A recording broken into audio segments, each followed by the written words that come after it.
Yallah, Boker Tov. Boker Or. Professeur, comment ça va ce matin? Et votre fille est arrivée? Baruch Hashem, toute la famille? Baruch Hashem. Nous sommes ce matin, le mardi 5 mars, avec un thème qui nous a été demandé, ainsi que le Kaf E, le Kaf E du mois de Adar Aleph, Be'ezrat Hashem Itbarach. Et le shiur de ce matin, que doit-on faire quand on n'a pas honoré ses parents de leur vivant? Voilà ce qui m'a été demandé. Shiur acheté pour l'élévation de l'âme de Rika Bat Aisha, Aléa Shalom, Roi Hashem Tenachena Began Aiden Elion, Bechol Ashorvot Imma, Bichlal Arachamim Vaselichot, Bechen Yehi Ratzon, Venomar Amen. Tine Nishmata Tzorot Tzorot Haim.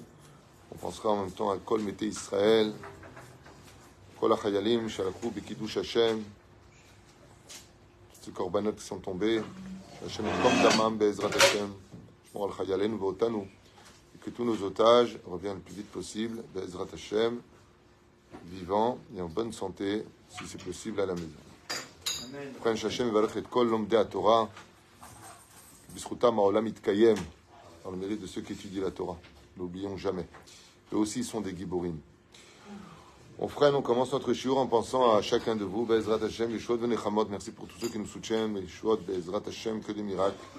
Je disais ce matin dans ma hitbo des doutes à Hashem, c'est vrai que tous les jours, il y a une mitzvah d'attendre le Mashiach, de l'attendre, de faire aussi ce qu'il faut pour qu'il vienne, pas simplement de rester passif. Se lever à la Beth Knesset, d'étudier un peu la Torah, de devenir meilleurs les uns avec les autres. Même si franchement, je me demande si le Mashiach ne doit pas venir psychiatre.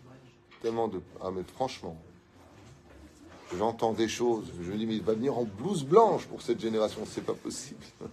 On vit des choses incroyables, des addictions, de la violence, des... Waouh, waouh. Enfin bon, aujourd'hui on a le Hamas à l'extérieur et on a aussi le Hamas à l'intérieur. Quand je dis ça, je fais allusion à ceux qui font du mal à l'autre. Enfin bon, ce sera la dernière facture à payer avant la Géoula, apparemment, si Dieu veut. Non mais c'est vrai. Je me disais ce matin, si on a tellement de gens qui nous haïssent, pourquoi est-ce que nous on finit le travail là où personne ne peut nous atteindre? Même dans nos propres maisons, dans les couples, dans les enfants avec les parents avec les enfants. On fait un travail qui n'est pas moins efficace que ceux qui ne nous aiment pas. Enfin bon, Shem Yahazor. Hein? Tu pensais aussi à ça ce matin. Rabotai, Katouv, Mishen, Botora, Nehashim, V'Akravim, Yeshbo. Celui qui n'a pas de Hirat Shamaim vraiment en lui. Pas de la connaissance en Torah. Le Zohar, pas David Huitou, il dit en lui qu'est-ce qu'il y a? Des serpents et des scorpions. Shem Yahazor. Mais enfin bon, Mishin Echnas Adam Arbim Besimcha, qu'est-ce qu'il y a? L'Autodarabat Tzadik. Nous commençons ce shiur. Lui, il rigole jaune, là-bas il vient de se marier. 3 semaines maintenant. Avant, tu venais toujours à l'heure, tu es marié, tu es en retard. Voilà, ça commence.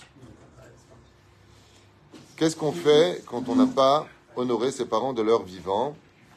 Alors d'abord, chers amis, il faut savoir qu'il y a une différence entre ne pas honorer ses parents et faire du mal à ses parents. C'est pas tout à fait la même chose. Et celui qui va faire du mal à ses parents, comme quoi, par exemple, comment on peut faire du mal à ses parents? Déshonorer la famille, dit la Torah. Des rois états, déshonorer la famille. Dans la Torah, une femme qui se donnait à un homme, elle n'a rien fait de mal. Elle va se marier avec lui, elle a déshonoré la famille. Ça s'appelle déshonorer la famille. Encore autre chose, faire un mauvais nom à la famille. Je fais ce que je veux, si j'ai envie d'arnaquer, j'arnaque. Et on va vérifier le jour du mariage. Par exemple, dans le monde orthodoxe, de divorcer, c'est très mal vu. Parce que la famille doit être un exemple pour l'éducation des enfants. Et dans le monde orthodoxe, une des raisons pour laquelle les femmes et les hommes font des efforts de se battre pour leur bonheur, c'est pour ne pas être égoïstes vis-à-vis des enfants, hein, qui eux seraient des enfants divorcés, ce qui est très mal vu dans le monde orthodoxe. Tu as une famille d'un rave, et il sait que l'autre il a divorcé, ses parents ont divorcé, il dit oulala. Quoi, il y a un deuxième divorce, le frère aussi il a divorcé, Zéo, X, Nigma. Ça s'appelle les Yechoussin. C'est-à-dire qu'on veut que... Ils n'ont pas tout à fait tort quelque part. Parce que l'enfant ne sort pas tout à fait indemne d'un divorce. Donc ils veulent que, comme le disent d'ailleurs beaucoup de psychologues, les enfants de divorcer, eux-mêmes, prennent souvent le chemin de la facilité de divorcer. La reine, c'est local. Puis il y en a d'autres qui sont restés mariés, et ils auraient mieux fait de divorcer. Parce qu'ils ont éduqué leurs enfants dans les coups, la violence, la vulgarité, un perdant de salon, une merde. Pour ça, il faut aller voir un thérapeute Yirei Shamaïm, il faut aller voir un rave compétent ou une psychologue compétente et en même temps qui comprend les lois juives. On n'est pas qu'elle leur dit de faire des bêtises. La deuxième chose, c'est ne pas honorer ses parents. Prenons un exemple du déshonneur pris par le Shulchan Aruch pour mieux comprendre d'abord le titre qu'on doit développer. Dans la paracha de Balak, quand Bil'am Arasha im Marshemo v'zichro Shem Reshaim Irkav n'a pas réussi à maudire les enfants d'Israël, le roi de Moab, Balak, avait une fille de très belle apparence et il va lui dire la phrase suivante: descends avec les filles de Moab et de Midian, faire tomber les enfants d'Israël. Si on n'arrive pas à atteindre les enfants d'Israël, il y a une façon qui est encore beaucoup plus pire que la mort, c'est l'amour interdit.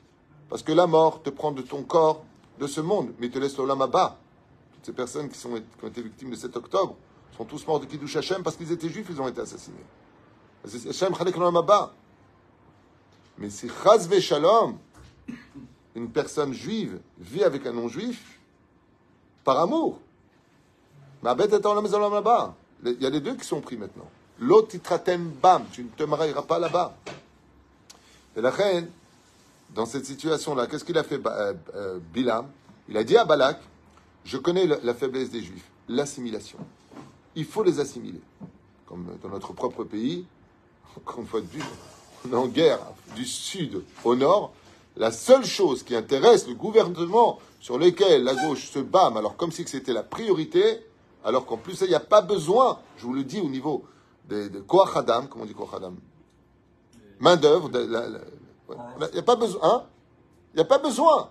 La seule chose, alors que les familles crèvent de faim, les boutiques sont fermées depuis 4 mois et quelques, des villes sont désertes, la seule chose qui intéresse le gouvernement, c'est le Gius Tzvaï, qui est un sujet qui existe depuis 1948, hein, qui a été fait entre Chazon Ish et Ben Gurion. Le Gius Tzvaï, c'est la priorité du gouvernement. Des gens qui se font tuer, les autres. Nous, vous n'avez que ça à faire dans la vie. C'est juste maintenant le sujet. On n'a pas assez de discorde entre nous pour rajouter cela. Qu'est-ce qu'il a fait Bil'am? Il lui a dit, regarde, sans se fatiguer, avec des clins d'œil et des mots d'amour, on leur prend et ce monde et l'autre monde. Et ça finit avec combien de morts à la fin de la paracha de Balak? 24 000 morts. Et Dieu est déchaîné. Alors Dieu dit jusqu'à là. Limite rouge. Adkan. Adkan. Adkan. 24 000 morts. Aaron est désemparé. L'ange de la mort lui donne un cadeau à Moshe Rabbeinu. Dieu. Putain. Lectorette. Lisez lectorette. C'est votre seul joker. Pourquoi? Vous avez été trop loin. Qu'est-ce qu'elle fait, elle? Balak dit à son père. Balak dit à sa fille. Va voir Moshe Rabbeinu. Tous les hommes ont des faiblesses. Ils ont une âme animale. Charme-le. Toujours en parlant de spiritualité. C'est comment tu charmes quelqu'un? Ouais, j'adore la Torah, je voudrais faire ceci, je voudrais faire cela. J'ai adoré cette mitzvah. Ah bon, tu dis ça va, c'est cool, on parle de Torah. C'est une protection. Ouais. Mais non, tu vas leur vendre des tissus parce que comme ils sont dans le désert et qu'il n'y a pas grand-chose, des tissus, de la nourriture et ainsi de suite. Ouais. Et si tu fais tomber Moshe Rabbeinu, tu fais tomber tout le peuple d'Israël. Si la tête tombe, c'est le corps qui s'effondre. Qu'est-ce qu'elle fait, elle? D'elle-même, elle décide de prendre une initiative. Écoutez bien ce que dit le Shulchan Aruch. Elle dit, mais attends, mais je ne comprends pas. Mon père, il m'a dit de faire tomber Moshe, qui est de la tribu de Lévi. Mais dans les tribus, il y a Réhouven, Shimon, Lévi. Qui est au-dessus de Lévi? Shimon. Pourquoi je vais aller faire tomber celui qui est le numéro 3? Je vais aller plus haut. Je vais aller à la tribu de Shimon. Et elle est partie voir le chef de la tribu de Shimon, Zimri ben Salou. Et il lui a dit, t'as de beaux yeux, tu sais, tu as vu, on est les mêmes inagim. Tu as vu, tu as la djellaba, j'ai la djellaba, tu fais li, je fais li, tu fais le nez, je fais le nez, couscous boulette, je fais le même, tu veux du piment dedans.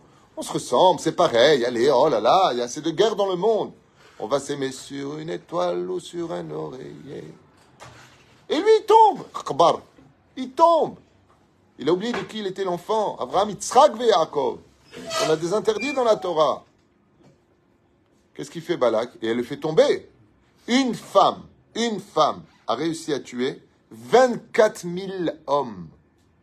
Pas des commandos. Une femme. Dans le camp de Shimon sont morts 24 000 péguers. Des corps sans vie. Kulam nechnesu leginam. Kulam. Et pourtant, comment son père l'a appelé? Il lui a changé son nom. Cosby. Shulchan Aruch, il dit, lama nikret Cosby. Shirziva et avia. Elle a déshonoré son père. Elle a déçu son père. Lama. Ma'inyan. Tu sais qu'elle a déçu son père. Qu'est-ce qu'il a dit son père? Fais tomber Moshe Rabbeinu. Elle a dit, moi je vais faire mieux que ça pour mon père. Ton père, il t'a dit. Bien sûr, tout ça n'est valable que quand la fille n'est pas mariée. Bien sûr. Les pères tyranniques qui contrôlent leurs enfants même après le mariage sont des cancers pour le couple. Ça, c'est évident. N'importe quel abruti le sait. Alpi Torah, alpi halakha, quand une femme est mariée, qui elle doit écouter? Son mari. C'est-à-dire que le père, il lui dit, tu vas pas. Et le mari dit, tu viens. Elle se lève et elle va. Elle a le devoir, tout comme la Torah t'ordonne d'écouter tes parents, elle t'ordonne de ne pas les écouter. Enfin, ça, c'est pour ceux qui ont encore du sang juif dans les veines. Aujourd'hui, il y a beaucoup de martiens parmi le peuple d'Israël. Sans faire de Motzi Shemra, mais enfin bon, faut bien soigner un peu le problème dans la vie. Et la reine, toutes ces manipulations, on voit que Bémet, on peut la rzev bat kuziva, Cosby, shirziva et avia. Elle a déçu son père. Déçu. Asma aussi. Puis il y a ceux qui font du mal. Massé avec le Orahaim Kadosh. Il y en a même qui vont, par exemple, qu'est-ce que dit la Torah pour celui qui maudit ses parents? Mot yumat, mise à mort. Dans le ciel, le Beddin, sur terre non. Le Beddin se réunit dans le ciel et ils conviennent de raccourcir les jours de la vie de ces personnes. Pourquoi? Pas parce qu'elle a fait plus que ça, elle a simplement dit, ces vieux, ces imbéciles, d'abord lo yafé à Abrim, des Gemar. Qu'est-ce qui se passe s'il lève la main, pas sur le visage, vers le ciel, contre son père ou sa mère? Mot yumat. Et s'il les frappe, mot yumat. Ça veut dire que la Torah, qui normalement prévoit la teshuva, quand il s'agit des parents, c'est tikrev. C'est marqué dans la Torah, tikrev. Tikrev. Tikrev. On sait que la bracha d'une mère et d'un père porte ses fruits. Tout comme la malédiction d'un père et d'une mère porte ses fruits. C'est pour cela que celui qui aurait eu des parents un peu malades, nerveux ou avec des pathologies quelconques ou tout simplement dictateurs, ils vont maudire leurs enfants. Si ça ne se passe pas comme eux ils le disent exactement, vous inquiétez pas, il y a toujours une sortie de secours. Vous allez faire atarat klalot. Vous allez voir le rab de votre Beth Knesset et vous fait annulation des malédictions. Ça comprendra aussi ceux des parents. Pour relancer un petit peu la machine du mazal qui peut très souvent être bloquée par les propres parents qui un jour où ils étaient énervés auraient mal agi. Et la reine, le respect des parents est considéré comme étant une des priorités au-dessus de toutes les mitzvot de la Torah dans le judaïsme, à la condition où ça reste dans le cadre de la Torah. Ton père qui te dit apporte-moi la télécommande de la télévision pendant Shabbat, tu ne peux pas lui apporter la télé. Tu ne dois pas lui dire espèce de rachat, t'es pas chômeur Shabbat, tu ne sais pas que c'est interdit. Papa, je t'ai déjà dit que je ne le ferai pas. Non, non, non. Papa, demande-moi quelque chose qui sera permis, qui ira encore beaucoup plus loin que ça. Mais ça, le même Dieu qui m'a demandé de te respecter m'a interdit de le toucher. C'est comme ça qu'on répond. Tu vois, il y a fa, sans manquer de respect. Regardez la vanne. Pas une fois, ce pouilleux, on a vu une de ses filles manquer de respect. Qu'est-ce qu'elles disent? Notre père nous a vendus, nous n'avons rien à attendre, il nous a même déshérités. Nous sommes mariés à toi, ce que tu dis, on fait.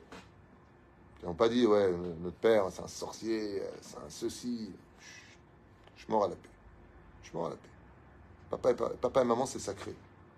Tout ce que tu vis, c'est grâce à eux, c'est sacré. Sauf dans un cas, le Messite, dont on a parlé pas moins de 8000 fois dans les cours. Donc, je dis, c'est quoi Messite? Regardez les cours et vous le saurez. De la reine, il y a une histoire où un homme, un jour, va faire teshuva, et il va avouer au Rahaim à Kadosh, en venant le voir, qu'il a assassiné ses parents. Lui, carrément, les a tués. Donc, il y a plusieurs façons de tuer. Il y a physiquement, il y a même ceux qui ruinent leurs propres parents, il y a même des enfants qui volent l'argent des parents. Prends la carte des parents, où la mère lui dit, par exemple, ne prends pas la voiture, il n'y a pas d'assurance pour toi, Oh, tu sais, les grandes bouches qui n'apprennent que quand les accidents en arrivent. Et ça s'est passé pour un copain à moi. Le fils, il a pris la voiture, il a fait un accident, il n'y avait pas l'assurance, et ça a coûté une blinde. L'assurance n'assume pas la voiture, donc le père a perdu sa voiture. L'enfant est blessé, donc le père est inquiet parce que même si l'enfant n'en a rien à faire, parce que lui, bon, bah, c'est les risques de la vie, comme il dit, mais enfin, c'est quand même le compte de ses parents. Bien entendu, il doit payer maintenant 80 000 shekels de dégâts qui ont été faits dans l'autre voiture qui est presque à jeter. C'est-à-dire. Et maintenant, la police fait une enquête. Est-ce que c'est le père qui a donné les clés ou est-ce que le fils a volé la voiture du père? Donc le père dit non, moi je lui dis pas la prendre. Donc tu l'as volée. Donc ça fait un tic à la police. Le mec, il est foutu. Mais qu'est-ce qu'il a fait? Il a pourri la vie de son père, financièrement, psychologiquement, au niveau du cœur, tout, à col. Et avec, oh ça va, c'est pas grave.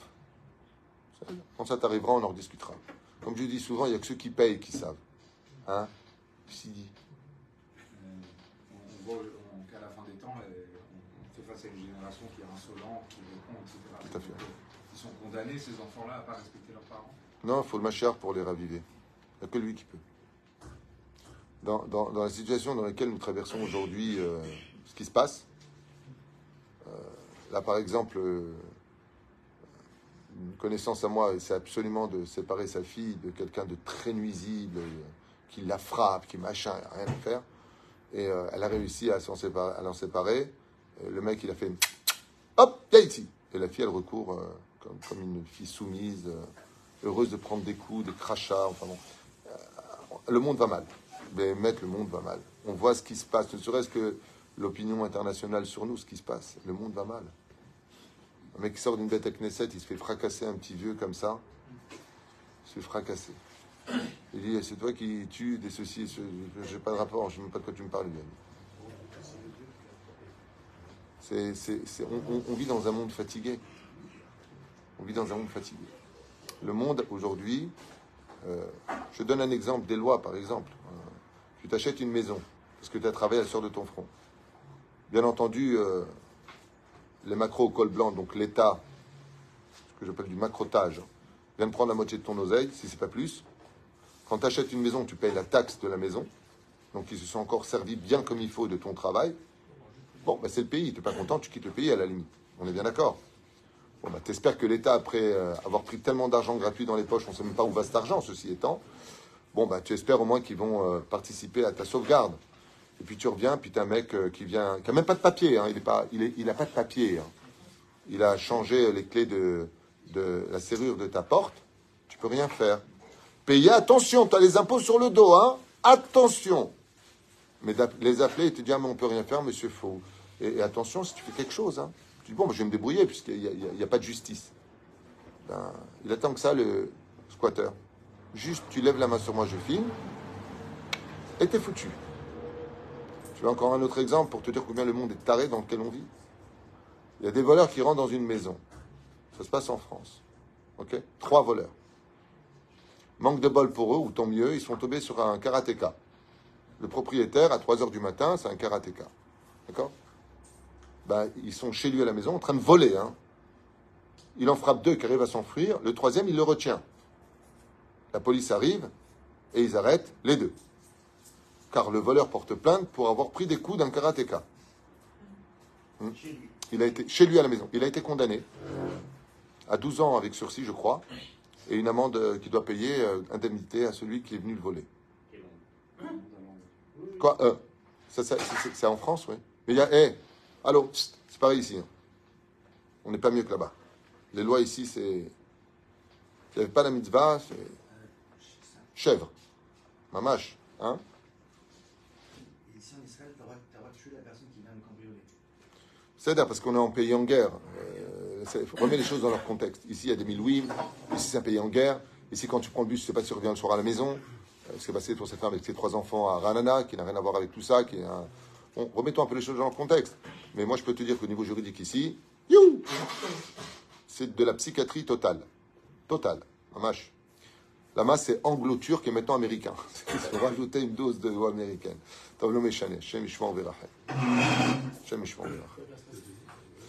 Oufren, il raconte comme ça au Haïm Akadosh qu'il a tué ses parents.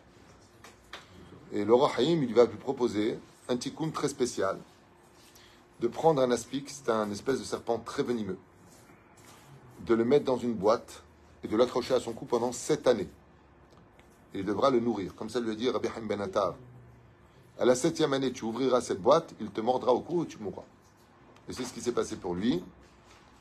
3 à 4 jours après sa mort, il est venu voir dans les rêves le Roi Haïm HaKadosh, il lui a dit qu'il était au Gan Eden avec ses parents. Donc il y a des tikkunim à faire qui sont abracadabruques. La vérité, prendre une boîte, mettre un serpent dedans, le faire grandir sur ton cou pendant 7 ans, il ne faut pas qu'un psychiatre il entende ce que je viens de dire là, parce qu'il dit il est ouf le mec. Mais c'est des tikkunim. Pourquoi? C'est relié par rapport à l'influence du serpent par rapport au clipote. D'accord? Aval Behemet, quelqu'un qui n'a pas honoré ses parents. Donc il répond mal, les parents avaient besoin de lui, il n'était pas là. Ils n'ont jamais été une priorité. Comme toutes ces personnes qui sont... des fois, il n'y a pas le choix, je le reconnais. Mais de prendre ses parents alors qu'on aurait pu faire différemment, de les jeter dans une maison de retraite. Ou moi j'appelle ça la salle d'attente avant de partir. Alors je ne parle pas les familles sont occupées, il y a des enfants, on ne peut pas tout le temps être à droite et à gauche. Mais combien cette mitzvah est précieuse et que si vraiment il n'y a plus rien à faire, alors éventuellement avec des visites constantes, pour ne pas laisser tomber nos parents. Il est impératif que chaque enfant prenne un jour par semaine, une matinée, un soir, pour rester près de ses parents. Parce que le jour où ils partent, ben, ils sont partis, quoi. T'as plus de souvenirs. Si les parents sont toxiques, réellement toxiques, et non pas toi t'es toxique et tu dis qu'eux sont toxiques, mitzvah de s'en éloigner, mais ça ne te donne pas le droit de ne pas les respecter. Des parents qui sont très blata, très je me mêle, très je te fous le balagan, mamash, mitzvah de s'éloigner. Pourquoi? Pour ne pas que tu sois atteint toi-même et manquer de respect par la suite. Tu vas mal répondre à ta mère avec des gestes comme ça, calme-toi. Reste à ta place, trouve des excuses. Dis pas, je ne viens pas te voir parce que tu es toxique. Je serai passé plus tard. Maman, je suis coincé, j'ai pas pu venir. Soit, mais nous masse. Mawadin, quel est maintenant le din d'une personne qui veut réparer alors que les parents sont morts? C'est la question qui est posée. Petit 1, il doit aller avec 10 personnes sur la tombe de ses parents. 10 hommes. Que ce soit une femme ou que ce soit un homme. Il prend 10 hommes avec lui. Il va sur la tombe de ses parents. Et avec les 10 personnes, étant donné qu'il y a un minyan qui se présente, c'est-à-dire, donc il peut faire ça le jour de la Haskara, où automatiquement il y aura le Kaddish qui va être fait. Et là-bas, devant la tombe, il demande Mehila uslicha vekapara. C'est la première chose à faire. Slicha, mamash, de demander devant 10 personnes. Étant donné qu'il y a 10 personnes, les parents sont obligés de pardonner dans le ciel. Il y a un kohar de 10 personnes, Chayal Isloach. Bête. Qu'est-ce que doit faire une personne? On raconte que le Gaon de Vilna, Zecher Tzadik Vekadosh Ibracha, il s'est rappelé un jour, alors qu'il était en train d'étudier les lois de la Kippa, il s'est rappelé qu'à l'âge de 1 an, il a fait tomber la Kippa de son père en passant. Il a jeûné une journée entière. Ça.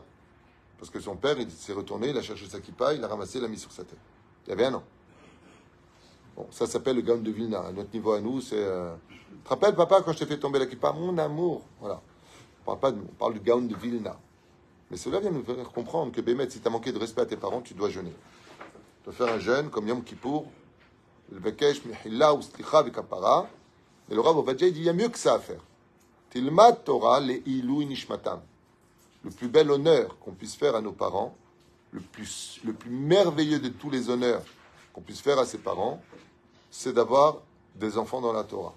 Tarzor Bitshuva prend des mitzvot. Quand une fille est tsanoua, qu'elle ne parle pas trop avec les hommes, mitnaeget yafé, qui a un bon comportement, qui n'a pas de vulgarité, qui est honnête, sachez que le Zohar nous dit que les anges dans le monde d'en haut disent, regardez, Inebat Israël, regardez cette fille d'Israël. Heureuse est la mère qui t'a mise au monde, et on honore les parents, on couronne les parents d'avoir eu un enfant comme cette fille, ou comme ce garçon qui est mitnaeg kashura, c'est-à-dire il se comporte comme la halakha le demande, v'chozer b'tshuva, b'shomer mitzvot, v'chen al ze aderer. Troisième chose, un shalema farim sefatenu. Étant donné que nous n'avons plus de Bet Hamikdash pour l'instant, b'mera b'yamenu amen sheyeh, vite un Bet Hamikdash. Étudie tout simplement pour réparer les ilui nishmatam, pour l'élévation de leur âme. Tu étudies tout simplement les lois du respect des parents. n'as pas respecté la Nida, va étudier la Nida. Tu as fait du Lachon Hara, tu vas arrêter, tu as été ch'touillotte, tu veux commencer à devenir muet, parce que je crois que c'est la seule façon d'arrêter d'en dire. Ouais, et tu dis Shmirat al-Lachon. Ce qu'il n'y a pas dans Shulchan Aruch. Bimyohad. Tu as fait des choses qu'il ne fallait pas faire, va dans la direction du tikkun. Puisque Zekenegedze Hashem, tout ce que Dieu a fait à droite, il a fait à gauche, tu as fait quelque chose de mal, alors tu le fais. Ah ben nous, il donne un tikkun qui est merveilleux. Il dit, tes zaket à Tzibour. Tu n'as pas honoré tes parents, tes zaket à Tzibour. Parle du respect des parents. Achète des livres, distribue-les gratuitement. Achète les livres. Par exemple, un rave qui va écrire un livre sur le respect des parents, je participe. Et tu marques là-bas, pour l'élévation de l'âme de mes parents. Fais quelque chose qui vient réparer cette situation dans laquelle tu as fauté. Et pour finir, qui aurait dû être le premier, Yesh Larzor Bitshuva Behemet. Chatati, Aviti, Pashati. Mamash. Larzor Bitshuva Velifkod Velitraret. Pleurer et regretter. Mais réellement regretter. 3 associés pour faire un enfant, Hachem, papa et maman. La reine Meod Kedai. Dans ce genre de situation, surtout dans notre génération où les enfants n'ont aucun problème. Excusez-moi, les enfants et les parents, hein, mais un peu moins les parents, n'ont aucun problème de condamner et d'enterrer vivants les parents. Aucun. Je connais... Waouh.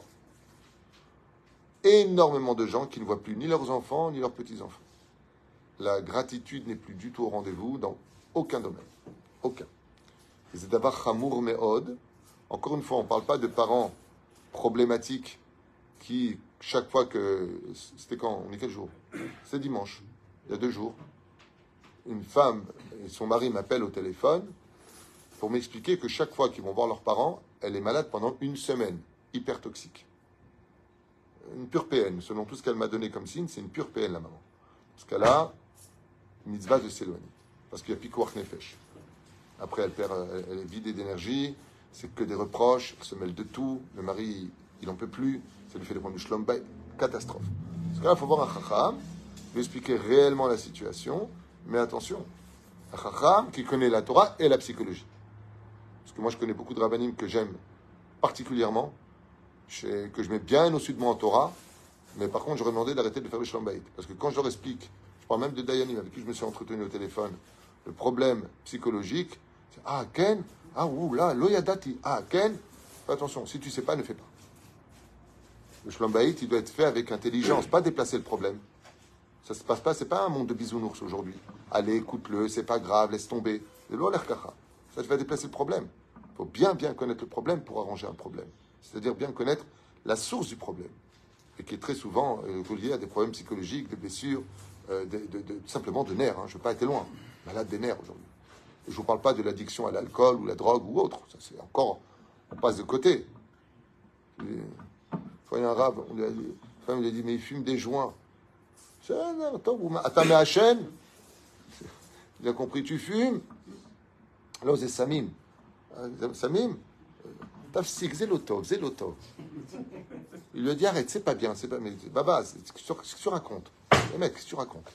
Tu crois que tu lui as dit ça, maintenant il va arrêter? Il est en train de te dire que le mec, il fume 3-4 joints quand il rentre à la maison, qu'il est complètement fumé, qu'il est complètement... Le tyran complètement alcoolisé, il insulte. C'est d'avoir choté, Baruch Hashem ou choté, ou Rotsiliot de sa mère. Tais-toi. Hein? Qu'en est-il des enfants de familles divorcées dans les familles recomposées? Qu'est-ce que tu viens de dire? Les enfants les enfants de divorcés dans les familles recomposées, qui vont exploiter. C'est très compliqué. Selon une étude que j'avais faite avec plusieurs personnes, c'est des thérapeutes et des psychologues, 90% des cas de familles recomposées, s'ils divorcent, 90% c'est à cause des enfants. Les enfants font divorcer leurs parents. Au début, ils acceptent l'idée, puis après, t'es pas ma mère, t'es pas mon père.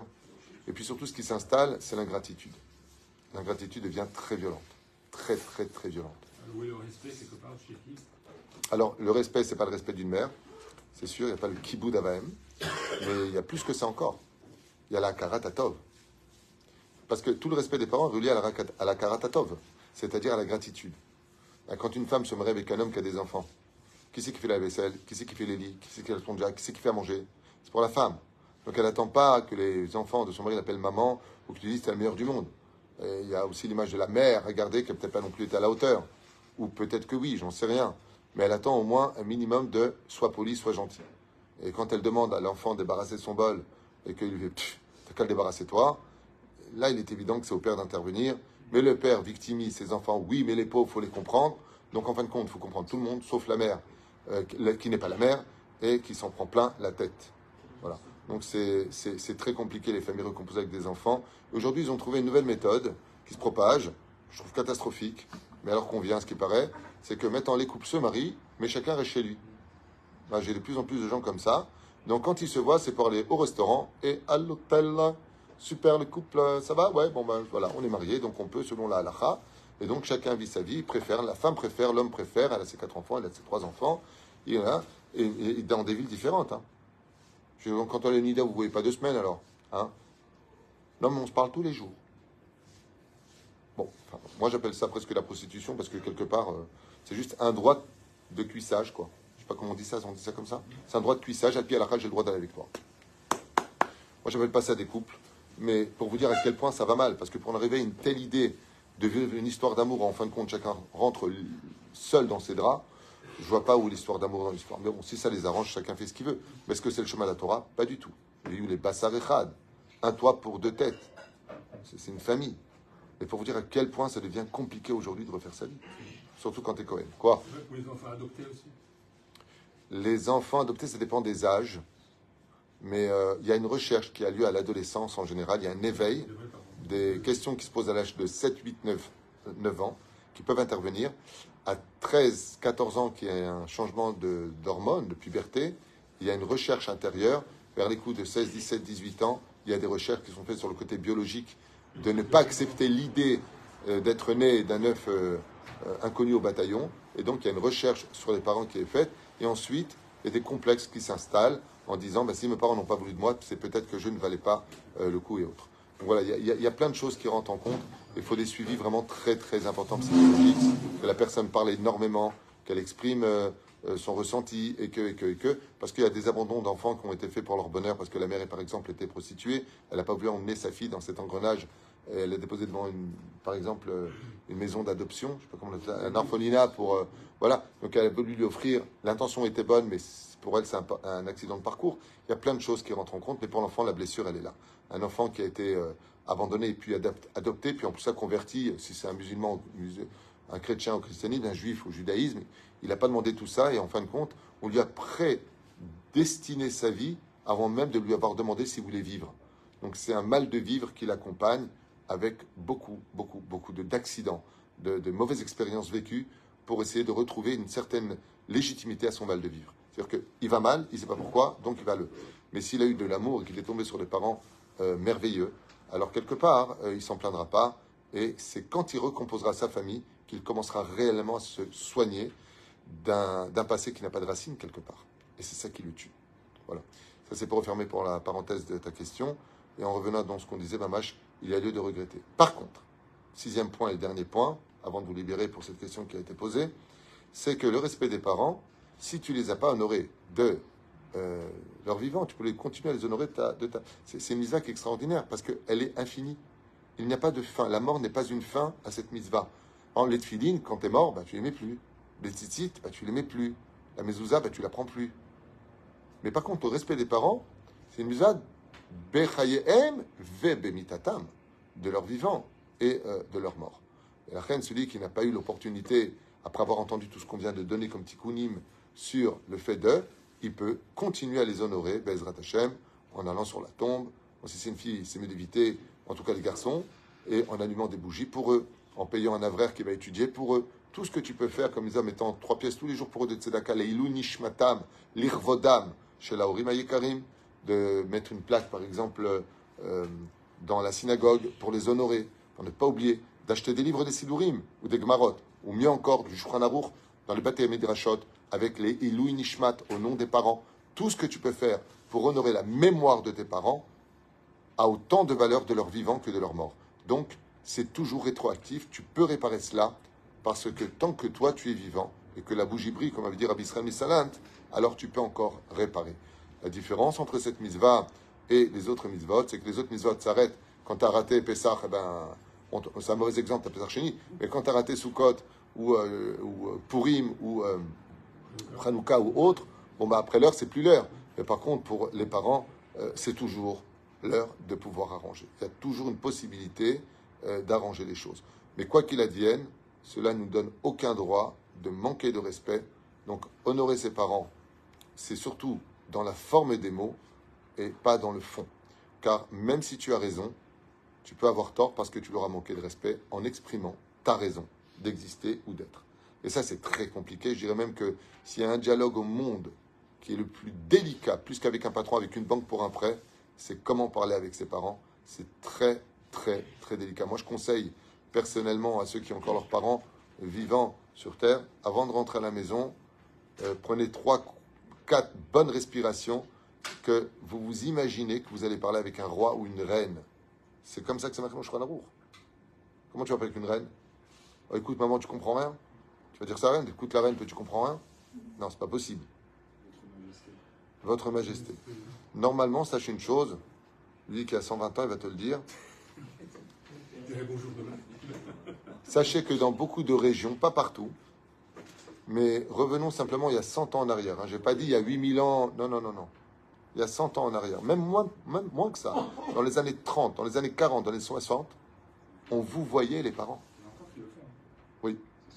Il y en a qui vous voient les parents aujourd'hui? Non, les beaux-parents, oui. Les parents, je ne connais pas. Mes neveux, ils voient leur mère. Tes neveux vous voient leur mère? À la limite, sachez... Qui est convertie. Ah. En tout cas, sachez une chose, c'est comme ça que ça devrait être. Normalement, Aristocratique, ça existe encore. chez les aristocrates. Okay. Pas les aristochals, les aristocrates. C'est vrai? Ah ben, normalement, ce serait mieux de... Moi, je me souviens des petits détails comme ça, hein, quand j'étais enfant. Je parle de moi maintenant, je suis jeune, beau gosse, 20 ans. Voilà. Quand j'allais chez mes copains, je lui dis, qu'est-ce qu'il y a là-bas? C'est la chambre des parents. Je dis, ben, viens, c'est grand. On visitait la maison, tu vois. On rigolait, on était jeunes, 13, 14, 15 ans. On ne rentrait pas dans la chambre des parents. On ne rentrait pas dans la chambre des parents. C'était Kodesh Kodashim. Il y avait un respect. Ben, par exemple, je me rappelle qu'une fois, je me suis assis à une chaise et le garçon, il s'appelait François, il n'était même pas juif. Il m'a dit, non, toi, c'est la chaise à mon père ici. Je dis, ben, quand il vient, je me lève. Il m'a dit, non, tu te lèves, ça se fait pas. Pas juif, hein. Il y avait un respect matok. À l'époque, ça n'existait pas de se marier avec quelqu'un. C'est pas, tu ne demandais pas à la main de la personne avant que tes parents te disent OK. Aujourd'hui, tu arrives avec ta... Elle est enceinte, ouais, et tu dis, voilà, je vais lui demander la main de votre fille, là. Ouais, enfin bon, tu lui as déjà pris le bas. Le mec qui vient demander la main, il amène la fille enceinte. Non, mais franchement, dans quel monde on vit? Et on croit qu'on est plus heureux comme ça. C'est l'honneur. Une vie empreinte de respect est automatiquement accompagnée de qualité. Ce n'est pas ce que tu possèdes qui te donnera le sourire. Comme je l'ai dit hier soir, où j'ai eu le bonheur de sortir avec mon épouse au restaurant, dans le kiosque au coin de la rue. On est parti au restaurant. J'ai laissé un pourboire et je prends juste cette petite anecdote. J'ai laissé un pourboire et le pourboire était important. Et la Meltzarit, elle m'a dit, non, attendez, vous avez donné beaucoup plus que 10%. Et je lui ai dit, plus important que la nourriture, c'est le service. Vous avez été parfaite. Au niveau du service, ma femme a commandé une crème brûlée. Elle voulait cramez-moi ou la crème. J'ai dit, prends la crème, que Dieu la bénisse. On a passé une bonne soirée hier soir. Et la crème était trop liquide. Alors je lui ai dit, je m'excuse, mais je lui ai dit comme ça, on la paiera, mais on ne peut pas la consommer. C'est de la soupe. Et elle m'a dit, non, mais c'est comme ça qu'elle est servie en général, mais vous avez raison. Tac, elle est partie, nous avons apporté une nouvelle crème, bien comme il fallait, restant à côté de nous pour voir si vraiment ça nous convenait. Et vraiment venu s'excuser.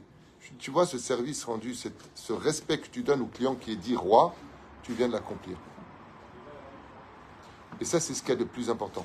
Plus important que ce que tu viens consommer, comme je le dis d'ailleurs dans les sociétés, quand je fais du consulting, le plus important, c'est pas ce que tu vas faire, c'est le service après-vente. C'est comme toutes les personnes qu'on va élire. Avant, ils te promettent, et ils te promettent, et ils te promettent, et ils te promettent. Et après, tu ne les entends plus. Il est parti. Où est le service après-vente? Si vous voulez de la qualité dans ce monde, toi qui fais des sites et je sais pas quoi, ouais, il faut toujours que tu sois présent pour le client une fois qu'il t'a payé. Parce que c'est là qu'est toute ta pub. Toute la pub, elle est là. Il y en a un qui l'a compris en France, Darty, le service après-vente. Enfin voilà quoi. Darty, vous me faites un chèque, je vous ai fait de la pub. Il était juif. Darty était juif? Pourquoi il n'y a plus Darty aujourd'hui? Oui, c'est un juif. Darty, c'est un juif algérien, je ne savais pas. En tout cas, c'est comme pour le mariage. N'oubliez pas, quand vous vous mariez, le service après-vente. Quand ça ne va pas, d'être présent. Attends, viens là. Je pense qu'on a fait un tour, 6 conditions à écouter. Merci d'avoir acheté ce chiour, de le partager si vous pouvez. Je rappelle, pour ceux qui veulent aider, on est le 3, le 10 du mois, j'ai tous les primes à payer, j'ai encore des familles. Voilà, je ne veux pas vous montrer, mais c'est un peu compliqué, je l'avoue.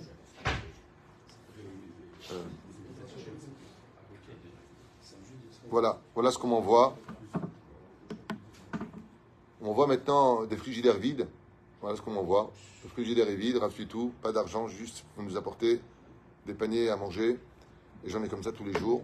Donc l'argent que vous donnez, il est pour ça. Puis bientôt, si Dieu veut, on va peut-être récupérer nos 500 mètres carrés pour la construction. J'attends plus ce détail avec le maire, si Dieu veut, qu'on puisse enfin avancer et construire ce binyan que nous attendons tous. Avec des frigos plats. Il y a un mec qui m'a dit cette semaine, qu'est-ce qu'on l'attend, votre bâtiment? Je lui dis, alors moi,